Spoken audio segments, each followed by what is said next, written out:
Hello, everyone, and welcome back to another episode of Blame It on the Stars, where we give you an inside look to what's going on in the universe so you can blame your problems on the stars. It is Jade here. And it's Kara. And this week we have the full moon in Aquarius as well as Jupiter square Saturn. But in case you missed it, last week Mercury retrograde began. We talked all about what you can expect. So if you missed that episode and want to know more, definitely check out last week's episode before diving into this one. And just to give you a heads up, next week we will tell you everything you need to know about Virgo season and how it affects you. And with that being said, let's dive into the episode. So the full moon in Aquarius, this happens technically next Monday, but we talked about it now to give you time to prepare, on August 19th at 2:25 p.m. Eastern Standard Time. Per usual, the date and time are from the website astroseek.com. What you need to know. The full moon in Aquarius marks a culmination of themes related to Aquarius, such as being an individual, expressing your individuality, being innovative, and contributing to the collective. It's a time to really reflect on how you as a person can contribute to the groups that you are a part of and the collective. How this affects you. The full moon in Aquarius will encourage you to embrace your individuality and to try new things. Because full moons are all about releasing, you will be releasing themes related to Aquarius in terms of setting your intentions. Focus on releasing anything that prevents you from being your true and authentic self. It's okay to let go of any fears that you might have about doing things differently or trying something new so that you're able to embrace new ways of doing things and new ways to contribute to the world around you. This is a good time to, again, let go of any old beliefs and to embrace things that bring you happiness. So why this matters, as Kara mentioned, full moons are a time to release things. And since Aquarius is a very unique and innovative sign, this full moon can be a great opportunity for you to break free from old ways of doing things and take on and embrace brand new perspectives. It's a time to be thinking outside of the box, trying things outside of your comfort zone, and seeing the world through a different lens. Something you might not know is that this full moon will also emphasize themes of technology and the role of friendships in your life. It's a good time to reflect on the way that you use technology and social media. If you are someone that spends a lot of time on your phone and you want to reduce your screen time, this could be a great time to use the full moon energy to spend more time connecting with people in real life. Because Aquarius also does deal with our friendships, and full moons, in addition to releasing, can also be about celebration. This could be a good time to celebrate any communities that you're a part of or to spend time with your friends and the people that you care about. Certain signs will be affected more than others by this full moon. Those signs are going to be Aquarius, Leo, Taurus, and Scorpio, and that is personal placements only.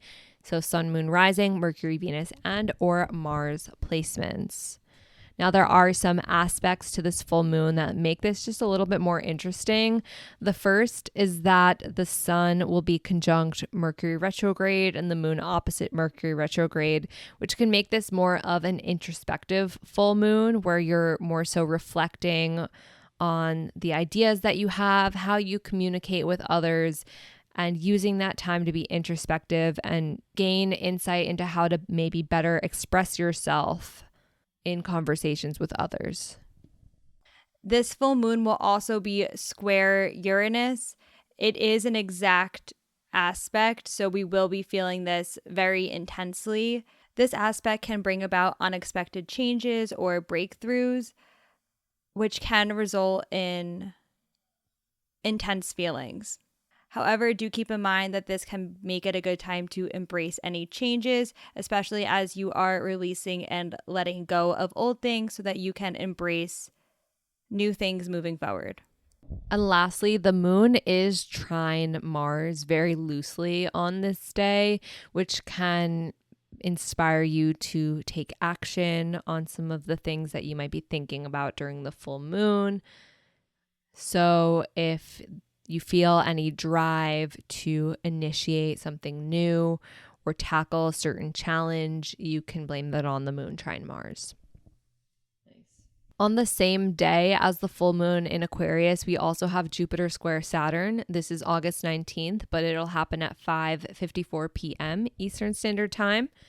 What you need to know. Jupiter square Saturn is basically a big clash between this desire to be very expansive and the need to maybe restrict so that you can be more disciplined, meaning that there is a lot of tension going on between being optimistic and being realistic when it comes to the things that we are looking to accomplish in our lives.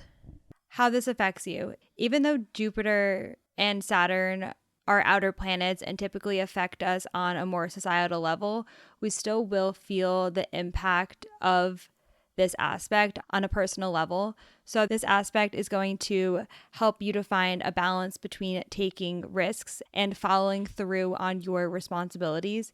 It's a good time to consider how you can continue to work towards your goals while still being grounded and realistic in your everyday life. Once you're able to find this balance, it will be easier for you to move forward and to make progress. So, why this matters?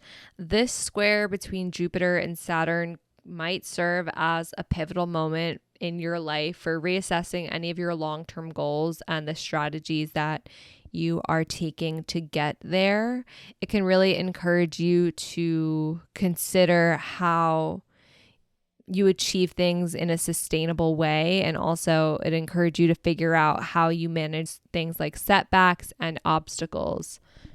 So it might be helpful to look and see where Gemini, what house Gemini is in your chart, since that's where Jupiter is expanding, and what house Pisces is in your chart, since Saturn is in Pisces. That is what's being a little bit more restricted at this time, to get a better understanding of how this is affecting you on a more personal level. Something you might not know is that this is the first of 3 squares that happen between Jupiter and Saturn.